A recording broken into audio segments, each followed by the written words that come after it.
జనవరి 26వ నుంచి కొత్త ration card ఇచ్చే ప్రక్రియకు సంబంధించి గ్రామాల్లో సర్వే జరుగుతూ ఉంది. ఈ సందర్భంగా తెలంగాణ ప్రజలందరికీ కొన్ని అంశాలను చెప్పేటువంటి ప్రయత్నం చేస్తా ఉన్నాం. పాతగా ఇప్పటికే 90 లక్షల రేషన్ కార్డులు ఉన్నాయి. 2,81,00,000 మందికి సంబంధించిన 90 లక్షల రేషన్ కార్డులు ఉన్నాయి.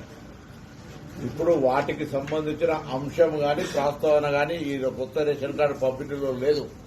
సో 90 లక్షల మందికి సంబంధించిన అంశం చర్చకు రాదు. ఇందులో కొత్తగా ఎవరైతే గత 10 సంవత్సరాలుగా రేషన్ కార్డు కావాలనే ఆలోచనతో తిరుగుతా ఉన్నారో, కొత్త కుటుంబాలుగా ఏర్పడ్డాయో, పెళ్లిలై పిల్లలై, లేదా ఈ ఇంటి బిడ్డ ఆ ఇంటి కోడలై, ఈ విధంగా లేదా ఈ ఊరాడి ఇంకా ఊరికి పోయి అట్లా కొంత మార్పులు చేర్పులకు సంబంధించిన అంశం కావచ్చు, లేదా అర్హత ఉండి, మళ్లీ చెప్తాను స్పష్టంగా, అర్హత ఉండి కొత్త రేషన్ కార్డు రానటువంటి వాళ్ళందరికీ 10 సంవత్సరాలుగా కొత్త రేషన్ కార్డు కావాలి, నాకు అర్హత ఉంది, ఈ ప్రభుత్వం ఇస్తలేదని నిరాశపడ్డ వాళ్ళందరికీ శుభవార్త. వాళ్ళందరికీ జనవరి 26 వరకు ఇవ్వాలి. అయితే ఇందులో ఎప్పుడూ తప్పులు లెక్క పెట్టే ప్రతిపక్షాలు దీన్ని కూడా రాజకీయం చేసి గ్రామాల సర్వే జరిగే సందర్భంగా ఒక అంశం చర్చ చేస్తాను. ఇప్పుడు పాత రేషన్ కార్డు, కొత్త రేషన్ కార్డు గ్రామ సభలలో ఎప్పుడైనా ఎవరైనా పెట్టుకొని చర్చ చేసుకోవచ్చు.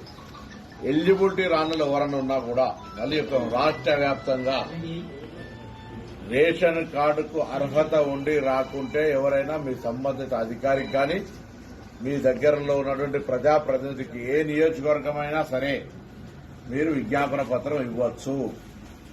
దయచేసి అనవసరంగా ఎక్కడైనా పొరపాటున ప్రతిపక్షాలు రెచ్చగొడితే దయచేసి దానికి సంబంధించి ఎవరు కూడా అటువంటి రెచ్చిపోయే తప్పుడు సమాచారాన్ని స్వీకరించొద్దని కోరుతాను.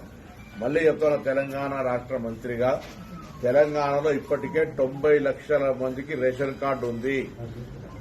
దాదాపు 2,81,00,000 మందికి రేషన్ కార్డులు ఉన్నాయి. వాటికి సంబంధించిన ఎక్కడ కూడా రివ్యూ గాని, తొలగించడం గాని, జమ చేయడం గాని అటువంటిది ఏం జరుగుతలేదు. ఇప్పుడు కొత్తగా ఎవరికైతే ఎలిజిబిలిటీ ఉండి, మళ్ళీ చెప్తాను, ఎలిజిబిలిటీ క్రైటీరియా ఎవరైనా కాదన్నారు కాదు, ఎలిజిబిలిటీ క్రైటీరియా ఉండి ఎవరికైనా రేషన్ కార్డు రాకపోతే వాళ్ళకు రేషన్ కార్డు కోసం మీ దగ్గర ఉన్నటువంటి అధికారిని గాని ప్రజాప్రతినిధి గాని నేరుగా కలిసే అవకాశం ఉంది. దయచేసి ఇలా కన్ఫ్యూజన్ అవసరం లేదు. ఎవరైనా ఏదైనా తప్పుడు సమాచారం ఇస్తే దాన్ని విశ్వసించొద్దని కోరుతా ఉన్నా.